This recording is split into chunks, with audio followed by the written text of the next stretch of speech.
നമസ്കാരം, പുതിയൊരു വീഡിയോയിലേക്ക് സ്വാഗതം. കേരളത്തിലെ ദേശീയപാത വികസനത്തെക്കുറിച്ച് നിയമസഭയിൽ പൊതുമരാമത്ത് മന്ത്രി PA മുഹമ്മദ് റിയാസ് നൽകിയ പ്രസ്താവനയാണ് ഈ വീഡിയോയിൽ ഉൾപ്പെടുത്തിയിരിക്കുന്നത്. 2025 കേരളത്തിലെ ദേശീയപാത 66ന്റെ നിർമ്മാണം പൂർത്തീകരിക്കുമെന്നാണ് മന്ത്രി പറയുന്നത്.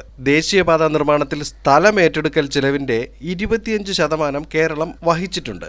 2019 ജൂൺ മാസത്തിൽ മുഖ്യമന്ത്രിയും കേന്ദ്ര ഉപരിതല ഗതാഗത വകുപ്പ് മന്ത്രിയും തമ്മിൽ നടത്തിയ ചർച്ചയിലായിരുന്നു ഈ തീരുമാനമുണ്ടായത്. ഇന്ത്യയിൽ ആദ്യമായാണ് ഒരു സംസ്ഥാന സർക്കാർ ദേശീയപാത വികസനത്തിന് ഫണ്ട് ചെലവാക്കിയത് എന്നും മന്ത്രി പ്രസ്താവിച്ചിരിക്കുകയാണ്. അങ്ങനെ മൊത്തം 5580.73 കോടി സ്ഥലം ഏറ്റെടുക്കലിന് കേരളം ചെലവ് വഹിച്ചിട്ടുണ്ട്. കഴക്കൂട്ടം എലിവേറ്റഡ് ഹൈവേ, കോവളം കാരോട് ബൈപ്പാസ്, നീലേശ്വരം ROB എന്നിവയെപ്പറ്റി മന്ത്രി എടുത്തു പറഞ്ഞിട്ടുണ്ട്. മറ്റു നിർമ്മാണങ്ങളിൽ തലശ്ശേരി മാഹി ബൈപ്പാസ്, മൂരാട് പാലം എന്നിവ അന്തിമഘട്ടത്തിലാണ്. 17 പദ്ധതികൾ അതിവേഗം പുരോഗമിക്കുകയാണ്. അരൂർ തുറവൂർ എലിവേറ്റഡ് ഹൈവേയുടെ നിർമ്മാണം നടക്കുന്നു. ഇടപ്പള്ളി അരൂർ എലിവേറ്റഡ് ഹൈവേക്കായുള്ള സാധ്യതയും പരിശോധിക്കുകയാണ്. ഇതിനോടൊപ്പം പുതുതായി നിർമ്മിക്കുന്ന ഗ്രീൻഫീൽഡ് ദേശീയപാതകളുടെ നിർമ്മാണത്തിന്റെ GST സംസ്ഥാനം ഒഴിവാക്കുകയാണ്. ഇതിലൂടെ 1000 കോടിയുടെ സാമ്പത്തിക നഷ്ടമാണ് സംസ്ഥാനത്തിനുണ്ടാകുന്നത്. വിഴിഞ്ഞം Navaikulam outer ring road, Kollam Chenkotta,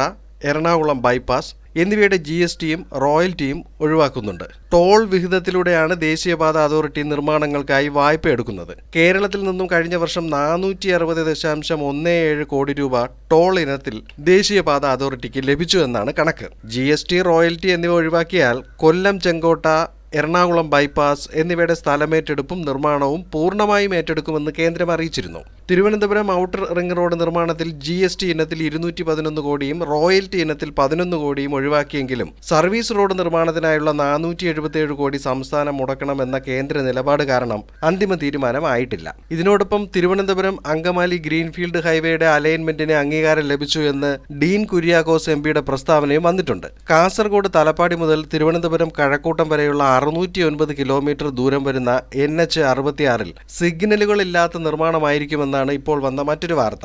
Aroor Edappally ഓവർബ്രിഡ്ജും വരുന്നുണ്ട്.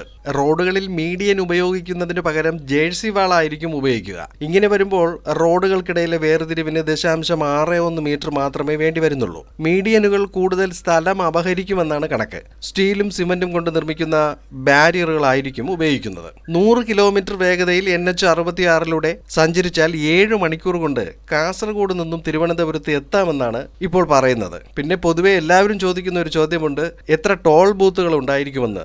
അത് 12 ടോൾ ബൂത്തുകൾ ഉണ്ടായിരിക്കുമെന്നാണ് വാർത്തകളിൽ പറയുന്നത്. ഇതൊക്കെ വാർത്തകളിൽ വന്ന കാര്യങ്ങളാണെങ്കിലും പലയിടത്തും നിർമ്മാണ സാമഗ്രികളിൽ ഉണ്ടാകുന്ന പ്രതിസന്ധി പ്രധാന പ്രശ്നമായി നിലനിൽക്കുകയാണ്. ഖനനത്തിന് അനുമതി ലഭിക്കുന്നതിലെ അവ്യക്തത കാരണം കല്ലിന്റെയും മണ്ണിന്റെയും ലഭ്യതക്കുറവ് ഇപ്പോഴും നിലനിൽക്കുകയാണ്. കാര്യങ്ങൾ എന്തൊക്കെയായാലും 2025 NH66 പൂർത്തീകരിക്കും എന്ന മന്ത്രിയുടെ പ്രസ്താവന നടപ്പിലാകട്ടെ എന്ന് ആശംസിക്കുകയാണ്. പുതിയ അപ്ഡേറ്റ് വാർത്തകൾ വരുന്നതിനനുസരിച്ച് ഈ ചാനലിൽ വീഡിയോകൾ പോസ്റ്റ് ചെയ്യുന്നതായിരിക്കും. കൂടാതെ ലൈക്ക്, കമന്റ്, ഷെയർ, സബ്സ്ക്രൈബ് എന്നിവയൊക്കെ നൽകണമെന്ന് കൂടി അഭ്യർത്ഥിക്കുകയാണ്.